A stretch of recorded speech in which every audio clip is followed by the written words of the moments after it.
কালকিনিতে আধিপত্য বিস্তারকে কেন্দ্র করে দুই পক্ষের মধ্যে সংঘর্ষে ইউপি সদস্য সহ ৩ জন নিহত হয়েছেন। ঘটনাস্থলে আইন শৃঙ্খলা বাহিনী মোতায়েন করা হয়েছে। এই মুহূর্তে কালকিনির বাঁশগাড়ি ইউনিয়নে আছেন সহকর্মী কাজী মনিরুজ্জামান। বিস্তারিত জানবো তার কাছ থেকে। মনির, জানাবেন এলাকার পরিস্থিতি এখন কেমন আর কেন এই সংঘর্ষের ঘটনা ঘটলো?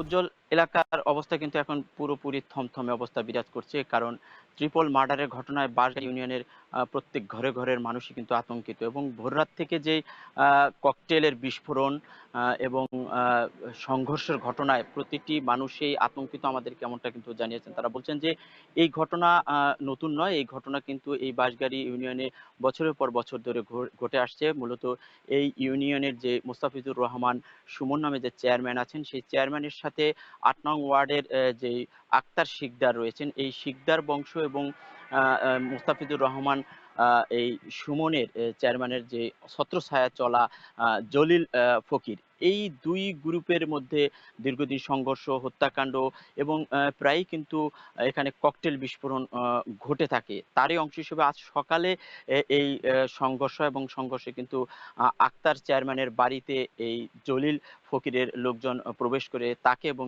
তার ছেলেকে কুপিয়ে হত্যা করে, এবং সিরাজুল ইসলাম চৌকিদার নামে আরো একজন আছেন, তাকেও আক্তার শিকদারের অনুসারী, তাকেও হত্যা করা হয়েছে। এই ৩ জনের মরদেহই কিন্তু এখন মাদারীপুর হাসপাতালে নেওয়া হয়েছে ময়নাতদন্তের জন্য। আর এই উপপরিদর্শক জাহাঙ্গীর আলম, পুলিশের কর্মকর্তা, তিনি জানিয়েছেন যে অতিরিক্ত পুলিশ সুপার জাহাঙ্গীর আলম আমাকে জানিয়েছেন যে তারা এখন পুরো এলাকায় র্যাব, পুলিশ এবং সেনাবাহিনী টহল দিচ্ছেন।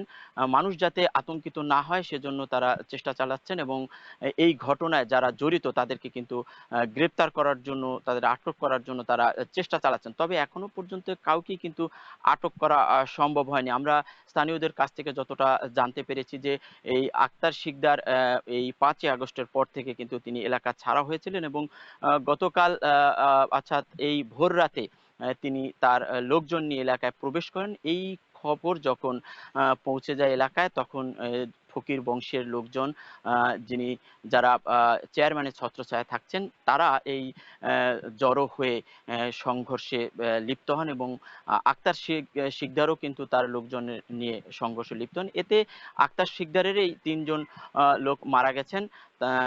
এই পর্যন্ত আমরা যতটা জানতে পেরেছি যে এখনো পর্যন্ত কাউকে গ্রেপ্তার করা সম্ভব হয়নি। তবে এই এলাকায় এখন থমথমে অবস্থা বিরাজ করছে, এবং মানুষ আতঙ্কিত। তারা বলছেন যে যে বোমা বা যেই দেশীয় অস্ত্র, সেই অস্ত্র উদ্ধার এবং যারা এই ঘটনার সাথে জড়িত তাদেরকে নির্দিষ্ট দ্রুত সময়ের মধ্যে গ্রেপ্তার করা গেলে এই আতঙ্ক তাদের কেটে যাবে। তো আমরা দেখছি যে আসলে পুলিশও বেশ তৎপর, আইন শৃঙ্খলা বাহিনী তৎপরতার সাথে কাজ চালাচ্ছেন এই ঘটনার মূল রহস্য উদ্ঘাটনের জন্য। উজ্জ্বল।